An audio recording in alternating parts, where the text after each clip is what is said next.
చిత్తూరు జిల్లా పులిచెర మండలం పరిసర ప్రాంతాల్లోని గ్రామాల్లో శుక్రవారం మధ్యాహ్నం నుండి ఆకాశం మేఘావృతమై సాయంత్రం 4 గంటల తర్వాత కల్లూరు 4 రోడ్ల కూడలిలో ఈదురు గాలులు వీస్తూ వర్షం కురుస్తున్న దృశ్యాలు ఇప్పుడు మనం చూస్తున్నాం. ఈ మధ్యకాలంలో రోజు విడిచి రోజు లేదంటే ప్రతి ఒక్క రోజు రాత్రి వేళల్లో మోస్తారుపాటు నుండి భారీ వర్షాలు కురిసి వాగులు వంకలు కోరెత్తి పారుతున్న దృశ్యాలు మనం చూస్తూనే ఉన్నాం.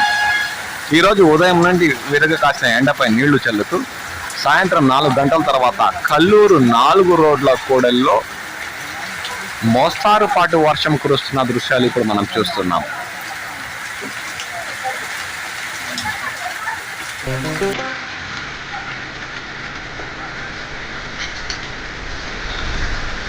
ఈ మధ్యకాలంలో కురుస్తున్న వర్షాలకి పులిచెర మండలంలోని చెరువులన్నీ నిండు కుండలా మారి మొరవలు పోతున్నాయని స్థానిక ప్రజలు హర్షం వ్యక్తం చేస్తున్నారు.